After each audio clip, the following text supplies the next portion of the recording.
Livro ao capítulo de número 7, a visão dos 4 animais simbólicos.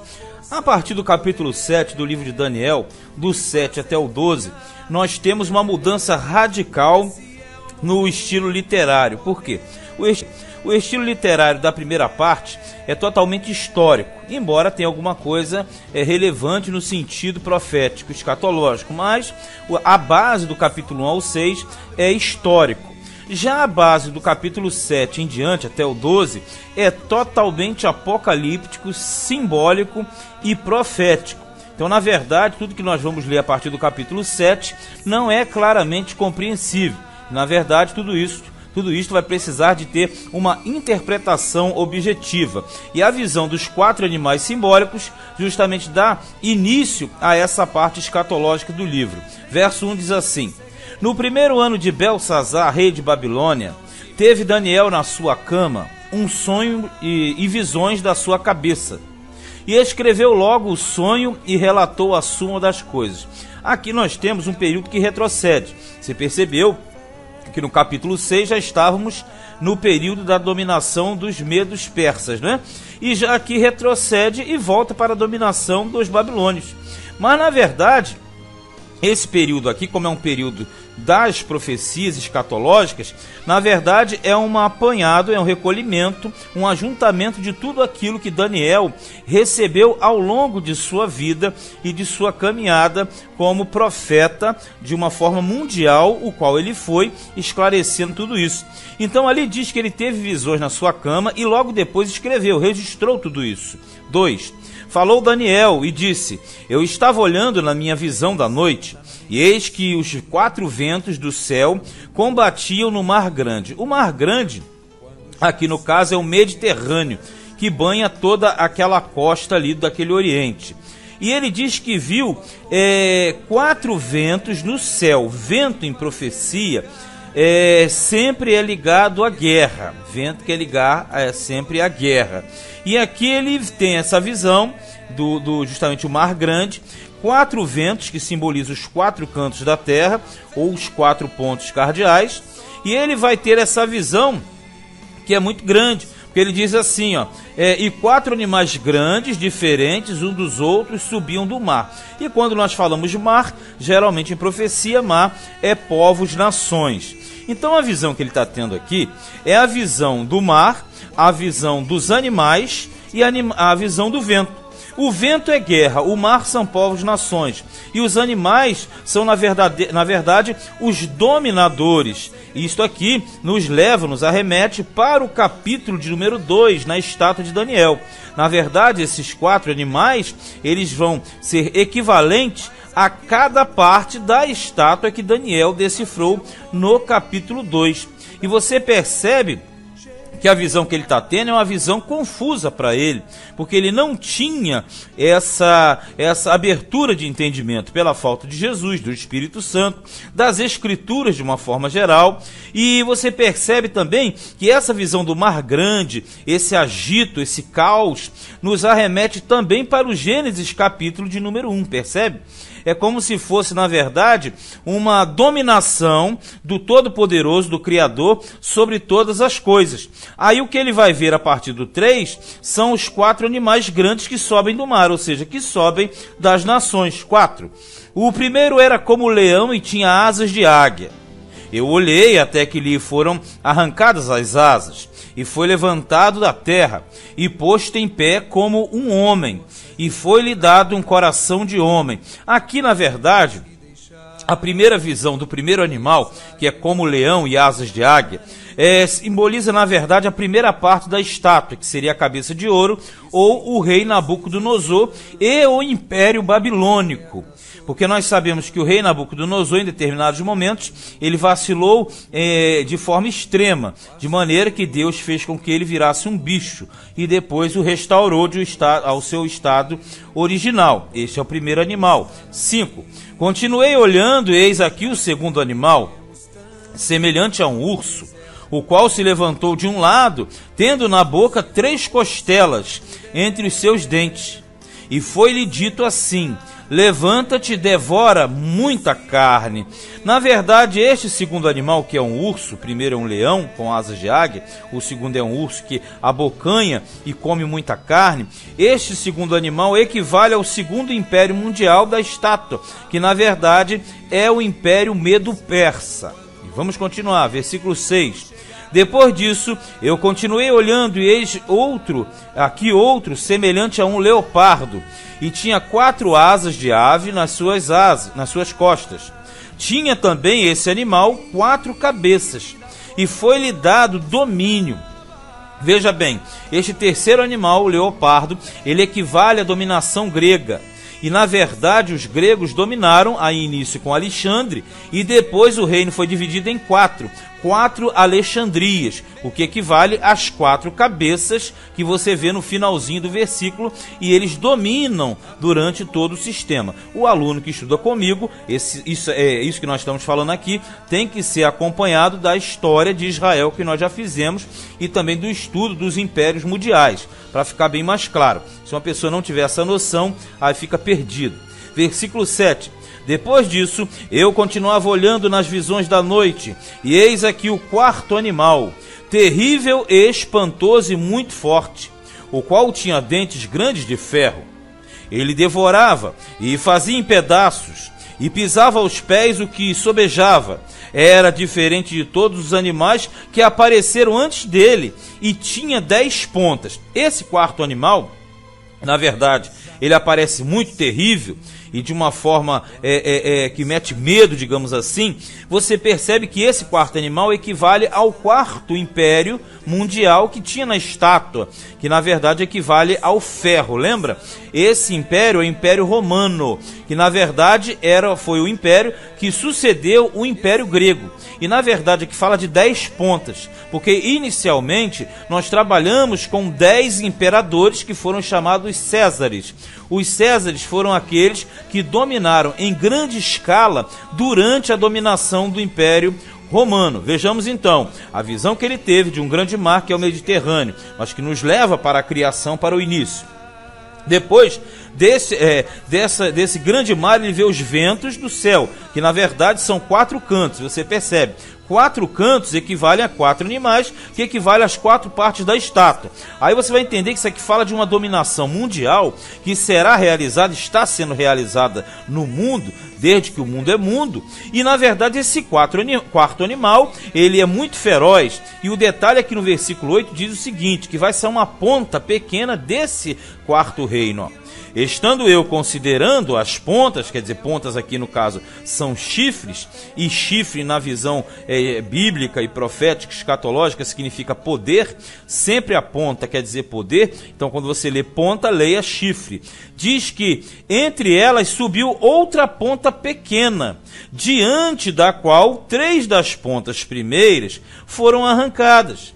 E eis que nessa ponta havia olhos, como olhos de homem, e uma boca que falava grandiosamente. Veja, desta ponta, que é um chifre, e ponta é poder. Ela automaticamente sobe diante da qual 3 das pontas primeiras foram arrancadas. Então vamos lá, aqui mostra o surgimento de um dominador, que na verdade ele tem olhos, diz aqui, como olhos de homem, mas ele não é homem, porque na verdade a avaliação direta para esse personagem aqui, ele vinha a ser o anticristo, que é aquela parte que na estátua de Nabucodonosor vem a ser a parte que pega do calcanhar até os pés, misturando ferro com barro, ou seja, misturando a semente humana com uma semente espiritual, o que nós entendemos ser o império da besta, o império do anticristo. E aqui diz que ele tem uma boca e fala grandiosamente. Então vamos entender aqui a visão até esse momento que nós estamos acompanhando. Nós temos um grande mar, que são os povos-nações, nós temos os 4 ventos, que simbolizam guerras, e na verdade é a troca de impérios entre si. Nós temos os animais, que são os imperadores ou as dominações, e esses entre si têm divisões. Na verdade equivale aos 4 elementos da estátua, sendo que o 4º elemento, que é equivalente ao Império Romano, tem 10 pontas, e dessas 10 pontas sai uma pequena, e dessa pequena um que fala grandemente. Na verdade, nós entendemos ser o anticristo. Na verdade, isso aqui é um plano mundial através dos séculos. E no final da dominação dessa ponta pequena, que no caso é o anticristo, vai surgir a implantação de quê? Do milênio na terra. Veja no 9. Eu continuei olhando até que foram postos uns tronos e um ancião de dias se assentou. Veja, tronos aqui está falando do juízo das nações. Ancião de dias equivale a Deus nos céus, mas que na verdade equivale a Jesus na terra. E diz que ele se assentou sobre esse trono. A sua veste era branca como a neve, e o cabelo da sua cabeça como a limpa lã. Quer dizer, o branco que significa a pureza. Isso aqui nós veremos lá em Apocalipse capítulo 1 também. O seu trono chamas de fogo, e as rodas dele fogo ardente. Bem, quando fala que o trono chamas de fogo, porque nós sabemos que o Senhor é fogo, um fogo consumidor. Então tudo que tem a ver com o fogo tem a ver com a presença de Deus. E diz que ali também tinha rodas de fogo. E na verdade, fogo ardente. Roda de fogo, você lembra dos querubins, né? Aqui de Ezequiel, lá de Ezequiel, que transportavam e transportam a glória de Deus. Então, essa visão é uma visão do trono, que na verdade vem para estabelecer o milênio na terra. Olha no 10, ó. Um rio de fogo manava e saía de diante dele. Diante de quem? Do trono que tem o Todo-Poderoso assentado em cima lá do trono, né? Milhares de milhares o serviam e milhões de milhões estavam diante dele. Isso aqui é a corte celestial, são os anjos, os seres da primeira criação. Assentou-se o juízo e abriram-se os livros. Isso te leva para onde? Para o juízo final. Então vamos entender. Aqui fala de um grande plano mundial, através dos séculos, vários dominadores, sendo que esses domínios vão findar com o estabelecimento do milênio, que vão ser os 1000 anos, e depois do milênio, a instauração do grande juízo do trono branco. Por isso que abriram-se os livros. Se você acompanhar, você pode verificar lá em Apocalipse capítulo 20, versículo 12, que vai bater diretamente com essa leitura aqui. 11. Então estive olhando, por causa da voz das grandes palavras que provinha da ponta. A ponta, aí você retrocede, que é o império do anticristo na terra. Estive olhando até que o animal foi morto, e o seu corpo desfeito, e entregue para ser queimado pelo fogo. Veja, queimado pelo fogo, que aí é o fogo do juízo, o que na verdade é o lago de fogo. Porque nós entendemos que o anticristo será aniquilado pela volta de Cristo. Veja no 12. E quanto aos outros animais, foi-lhes tirado o domínio. Por que isso? Porque o domínio dos animais passará para o anticristo.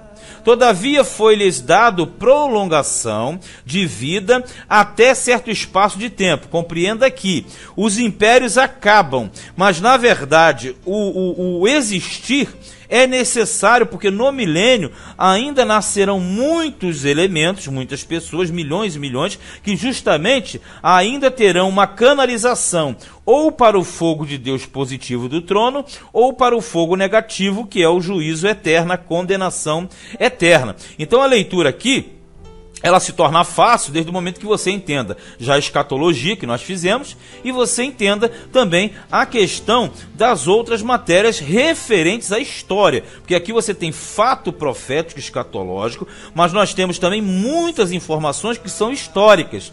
E sem a história de Israel e as dominações mundiais, a pessoa não entende nada. Então aqui diz que ele terá um período de prolongamento, de prolongação, para justamente viver. E eles vão viver, na verdade, no sistema milenial. Olha no 13. Eu estava olhando nas minhas visões da noite, e eis que vinha nas nuvens do céu um como o filho do homem, e dirigiu-se ao ancião de dias, e o fizeram chegar até ele. Por que isso aqui?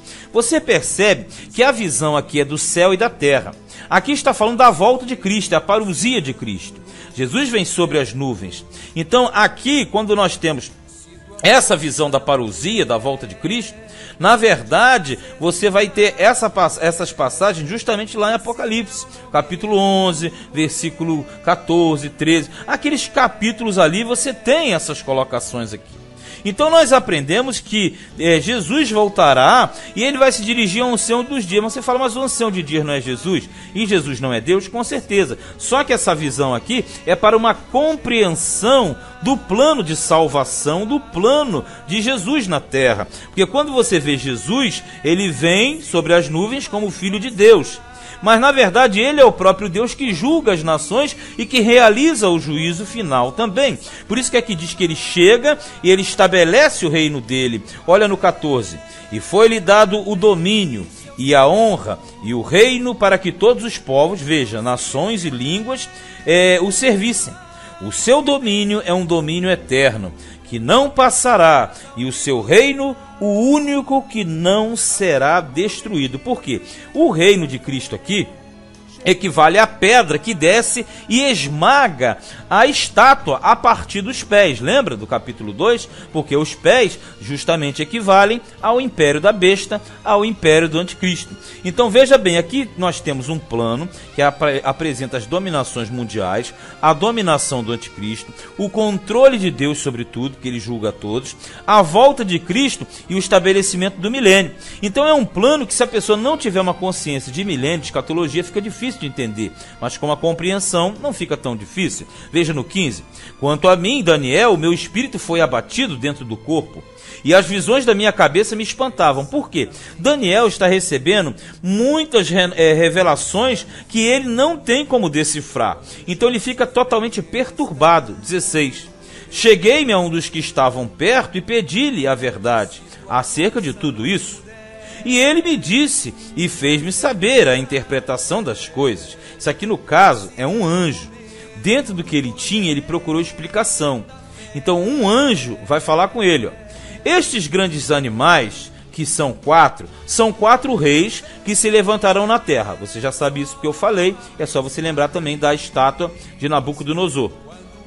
Mas os santos do Altíssimo receberão o reino e possuirão o reino para todo sempre e de eternidade em eternidade. Como é que possui o reino? Porque com a volta de Cristo será estabelecido o milênio e aqueles possuirão a terra. Quem possuirão a terra? Aqueles que são os santos do Altíssimo. Só que nós não podemos fazer confusão. Santos do Altíssimo aqui são aqueles que entrarão no milênio e não santos do arrebatamento. Porque quando Jesus levará a igreja, eles voltarão, a igreja voltará com Jesus aqui para reinar. Então não pensar que esses santos aqui, que ele fala no 18, são a parcela da igreja. Nós devemos entender que o grande plano de Deus, ele é mundial, universal. E ele atinge a igreja, Israel, as nações, o povo milenial e etc. Que não é o caso aqui, porque nós não estamos falando de escatologia. 19. Então tive desejo de conhecer a verdade a respeito do quarto animal, que é aquele que sai a ponta pequena,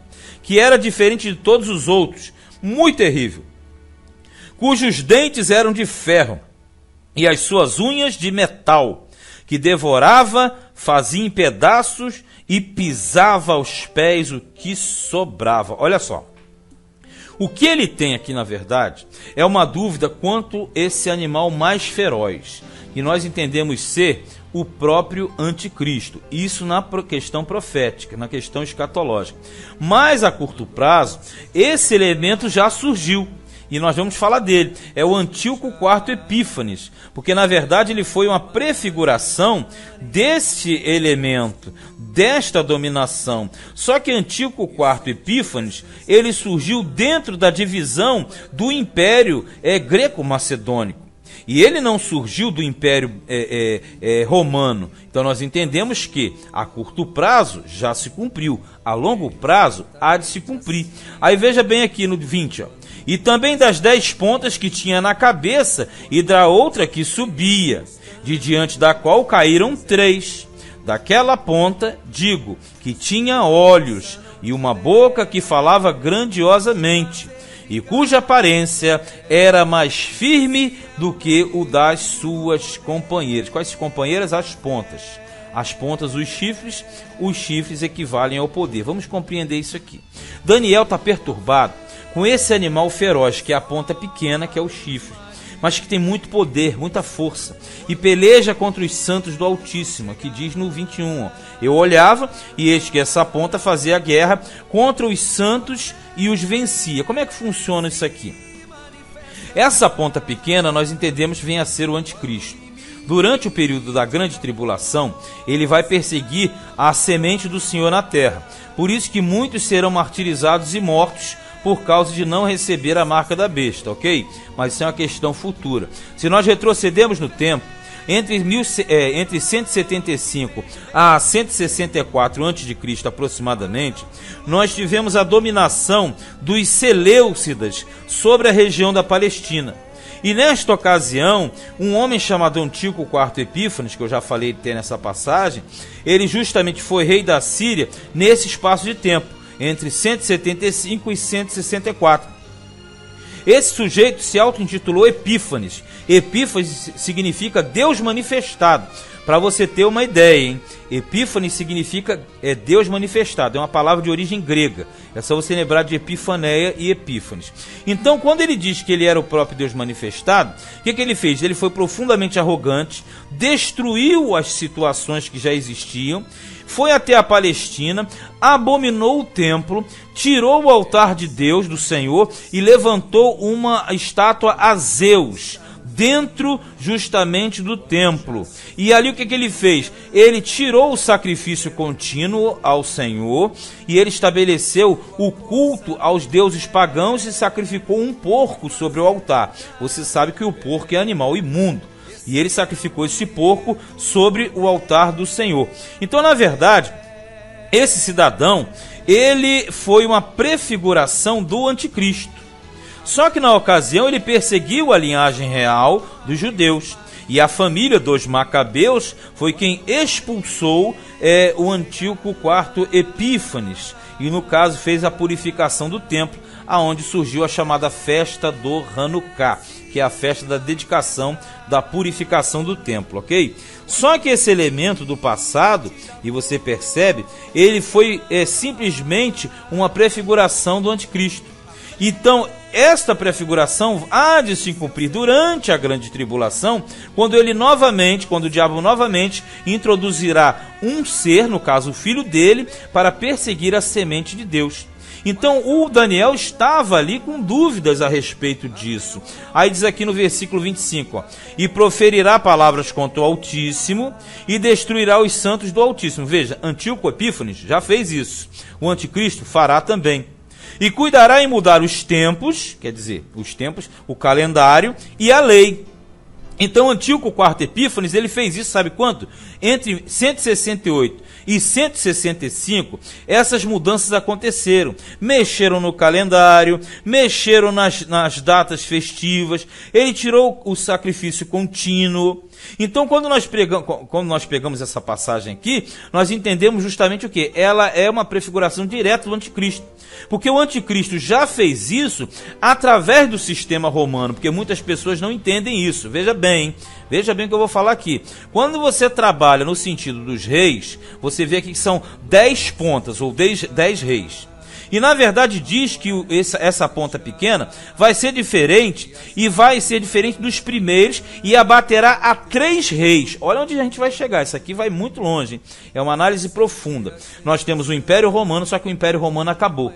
Quando o Império Romano acabou, a Igreja Romana tomou esse poder do Império Romano e passou a reinar e governar sobre os reis da terra, ok?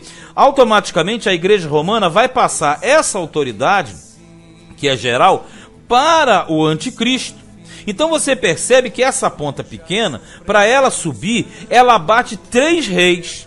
Só que esses 3 reis, na verdade, a princípio não são 3 dominadores claros, mas seria na verdade o período em que a meretriz, que é a prostituta no caso, né, a igreja prostituta, ela barganhou e tomou as vezes da Trindade. Por isso que o 3 a princípio seria uma prefiguração do período da dominação romana, digo da igreja, até entregar esse poder ao anticristo, que vai abater automaticamente o sistema romano.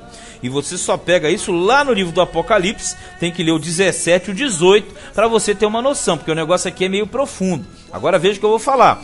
Esse é um sentido. O outro sentido é que, com uma nova ordem mundial, e mais cedo ou mais tarde vai acontecer, nós teremos uma redistribuição da terra, uma nova redistribuição da terra. E assim como foi o último império, que foi o romano, nós a princípio teremos uma nova forma de governo mundial, e dessa forma de governo sairá esta ponta pequena.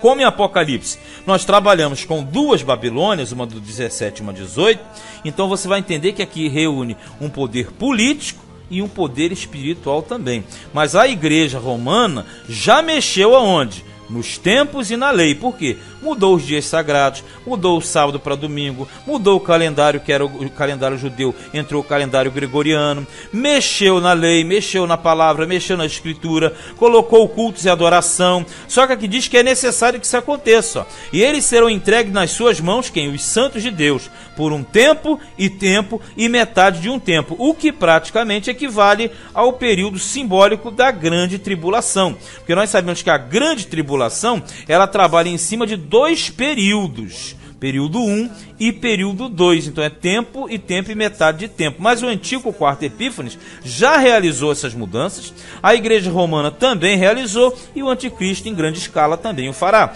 26.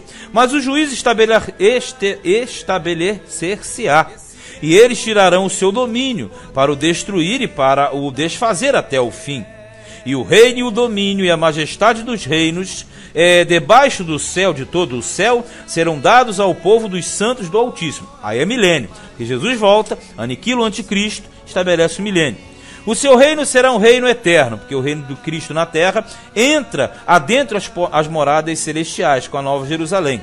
E todos os domínios o servirão e lhe obedecerão, porque durante o milênio será uma ditadura teocrática. Então ninguém terá como fugir do domínio de Cristo, que equivale aqui a Apocalipse 19, 28.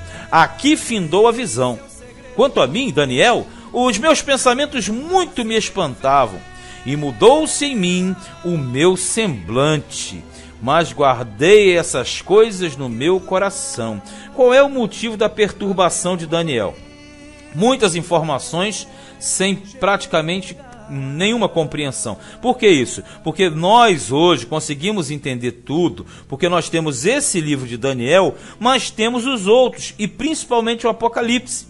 Então, na verdade, o próprio Daniel não tinha como chegar a 100% do que isso significava, porque a história, ela vai se revelando à medida que o tempo vai passando, e as profecias vão se cumprindo à medida que essa história e esse tempo vai se desenvolvendo. Mas você percebeu que esse capítulo aqui, que aparentemente é pequeno, quase 30 minutos, muitas informações, mas muitas outras informações nós falaremos nos próximos capítulos, porque na verdade o assunto não para não. O capítulo 7, 8, 9, 10, 11, 12, na verdade todos eles estão numa mesma linha, todos eles são escatológicos. Este foi o livro de Daniel, capítulo de número 7.